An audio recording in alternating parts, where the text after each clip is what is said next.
So, I'm pretty much here against my will. I don't know what exactly is happening today. I can see there's clearly a phone in front of me. So, yeah, from what I know, I'm supposed to be receiving instructions anytime now. So let's see what happens. So Aiman, Yo. we have the vivo V50 Lite with us here today. Okay. And we just like to gather your thoughts on it. So let's start off first. What do you think about the design? The design. So, to me, the vivo V50 Lite is a classy design. Like it has a more, how to say this, modern luxury vibe that is typically above its price range. Now, this is something Vivo has done very cleverly over the years. Like they've always made their mid-ranges look something more akin to flagships.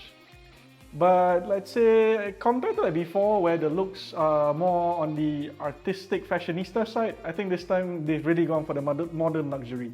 Awesome.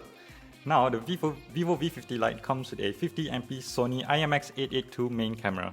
What are your thoughts on it? Now, at least based on like previous experience with the Vivo V series, I know you can take decent pictures, and I'm sure this one like it's pretty much capable of the same thing. But I think if anything, the one thing that really catches my eye, the one thing I really like is the aura light feature.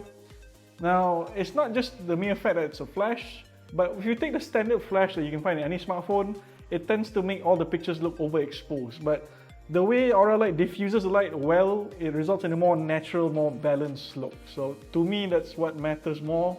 But on that note, and I'm not sure if I'm high about this one, but if I remember correctly, with previous V series phones, the aura light could change colors, but this one it only has a single color. I don't know, maybe cost-cutting measure. The vivo V50 Lite also comes with a fleet of AI features, including AI Erase with a Remove People function, AI Photo Enhance, Circle to Search, and whatnot. Do you think any of these will be useful to you? Now, I'm not exactly a big AI person, so I don't really make use of a lot of features, but if there was any AI feature that I actually enjoyed, is the AI Erase one, where let's just say you're taking a picture and then maybe someone like photobombs you either on purpose or by accident, right? And you want to remove them. Yeah, you can just easily do that just with a single tap, just highlight around them. You don't even need to like carefully draw, you just need to just roughly highlight. The AI will understand what you're trying to remove, and we just press a button, boom. And you know, at the end of the day, what's left is what matters the most. Me. Awesome. So there's also a 6,500 mAh battery in it, supporting 90-watt charging. How do you think this will benefit you in your day-to-day? Now, 6,500 mAh is actually quite big. Now, knowing previous Vivo V series phones with about 5,000 mAh and close to it, has already given me pretty good battery life, so I'm pretty confident this one will actually do much better. I probably foresee it being 2 full days easily, if not 3 days if you're lucky enough. So yeah, pretty confident it'll do well, and I think there's fast charging too, so it's actually kind of great that you don't actually have to be stuck to a plug for too long. But if we're talking about big battery capacities, I'd say there is one, I heard of a rumor, that may or may not be coming to Malaysia, and that houses a monstrous 8,000 mAh battery capacity. So if we're talking about insane figures, that is insane. Great.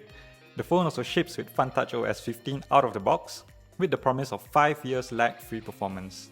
What do you think about the operating system so far? Now, I'm not much of a FunTouch OS person. Like, I've always preferred the stock Android look, so it's not for me. Like, sure, like it has that 5-year lag-free guarantee, that's great. But yeah, it's just unfortunately not for me. It's not my cup of tea. And lastly, would you recommend the vivo V50 Lite to people? Okay, so here's the thing, right? I know for a fact this is actually at least a pretty decently good phone. Pretty sure it'll appeal to those who don't want to spend a lot of money in a smartphone, but they want something good. I'm sure this will do it well. But it really depends on how you are as a user to see whether this is actually worth it for you. So take for example, right? If you want something that is focused more on looks, more on having like good appearance, yeah, this will definitely do the job for you. But if your focus is more on raw performance, or like you want the best camera possible, you definitely should consider other options. I know I would consider other options, but yeah, you should really consider what you want in a smartphone first. That's how I see it at least. Awesome, thanks Aiman. Hey! Hey, so this is mine now, right? Right, okay, cool, thanks. Bye!